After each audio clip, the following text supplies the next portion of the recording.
আমি সিরিয়াসলি জানি না যে মাল্টিপ্লেক্সে কেন বারবার শো বাড়িয়ে দেওয়া হয় আবার হুট করে শো কমিয়ে দেওয়া হয়। বাট সেটা সত্ত্বেও তাণ্ডব ভাই নিজের জায়গায় তাণ্ডব করে ফেলছে। তার উদাহরণ ডে 5-এ। হাই এভরিওয়ান, আমি রূপম চলে এলাম আজকের প্রথম ভিডিও নিয়ে। প্রথমেই জানাচ্ছি সবাইকে ভেরি ভেরি গুড মর্নিং। আশা করছি তোমরা সবাই খুব ভালো আছো এবং সুস্থ আছো। এখন আমরা কথা বলতে এসেছি ডে 5-এর বক্স অফিস কালেকশন নিয়ে। অনেকটা লেট হয়ে গেল, বাট আমি জানি না বিএমআর এত লেট করে কালেকশন কেন দেয়। আগে দেখলাম সকালবেলায় দিয়ে দিত, এখন দেখছি যত দিন যাচ্ছে 10টা 11টার সময় কালেকশন দেওয়া হচ্ছে। সকালবেলায় 10টার সময় কালেকশন দেওয়া হচ্ছে। প্রথমে সব টগর, এশা মার্ডার, নীলচক্র এই সমস্ত ছবির কালেকশনগুলোকে দেয়, সবার শেষে তাণ্ডবের কালেকশনটাকে দেয়। ঠিক আছে, তাই না? এটা ঠিক করে না, একটু সকাল সকাল কালেকশনটা দেওয়া উচিত। আমরা তো ওদের ওপর ডিপেন্ড করি, খবরগুলো করি। যাই হোক, মাল্টিপ্লেক্স চেনে গতকালকে তাণ্ডবে টোটাল কালেকশন দাঁড়িয়েছে 75,08,000 অনলি, অর্থাৎ 75,08,000 টাকা। গতকালকে অর্থাৎ ডে 4-এ, মানে গতকালকের কালেকশন ডে 5, এটা গত পরশু দিনের মানে ডে 4-এর কালেকশন ছিল 77 লাখ। তো সেই জায়গায় 2 লক্ষ টাকার কম কালেকশন হয়েছে, কারণ শোটা কমেছে। বাট দেখো, তাও 75, মানে প্রতিদিন 70 লক্ষের ওপরে কালেকশন হচ্ছে ভাই।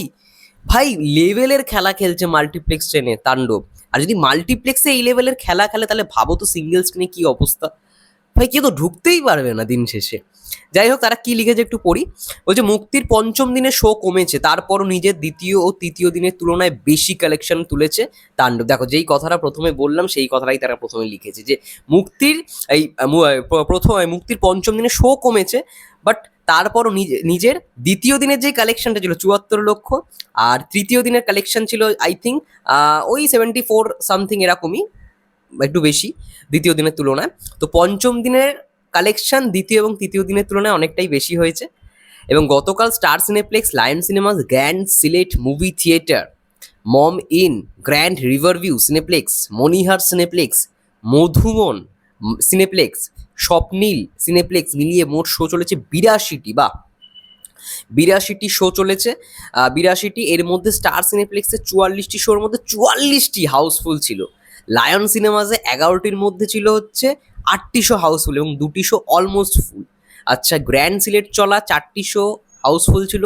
মম ইনে চলা 5টি শো হাউসফুল ছিল এবং মনিহার সিনেপ্লেক্স চলা 5টি শো হাউসফুল ছিল। বগুড়ার মধুবন সিনেপ্লেক্সে চলা 4টি শো হাউসফুল গেছে গতকাল। কুষ্টিয়ার স্বপ্নীল সিনেপ্লেক্সে 4টি শোর মধ্যে 1টি শো হাউসফুল ছিল। সর্বশেষ গ্র্যান্ড রিভারভিউ সিনেপ্লেক্সে 5টি শোর মধ্যে 4টি শো হাউসফুল গেছে গতকাল। মোট কথা 82টি শোর মধ্যে গতকাল 75টি শো গেছে হাউসফুল এবং 2টি অলমোস্ট ফুল শো চলেছে তাণ্ডব সিনেমার। 5 দিন শেষে তাণ্ডব সিনেমার মোট মাল্টিপ্লেক্স গ্রস 3.37, মানে 3,37,00,000 টাকা কালেকশন মাল্টিপ্লেক্স চেন থেকে। এরই মাধ্যমে বছরের চতুর্থ সিনেমা হিসেবে তাণ্ডব এন্ট্রি নিল 3 কোটির ক্লাবে। আজ 4 কোটির ক্লাবে ঢুকবে সিনেমাটি। অলরেডি 3,37,00,000 ভাই মাল্টিপ্লেক্স চেনে। ভাবতে পারছো বস, মানে সিঙ্গেল স্ক্রিন থেকে কিরকম লেভেলের কালেকশন করছে। দারুণ বিষয় ভাই, যতই শো কমানো হোক এই ভাই রাজত্ব ভাই চলতে থাকবে। এবং এটা তো ভাই 150 কোটির ক্লাবে তো ঢোকা তো উচিত। 100 কোটি তো ছাড়িয়ে যাবে, নো টেনশন বস। যাই এরকম ভাবে কালেকশন করছে ভাই, মাল্টিপ্লেক্সের সব থেকে বিগেস্ট ওপেনিং, সব থেকে মানে দ্বিতীয় তৃতীয় চতুর্থ পঞ্চম দিনে ভাই লেভেলের কালেকশন করে দেখিয়ে দিচ্ছে, লেভেলের কালেকশন।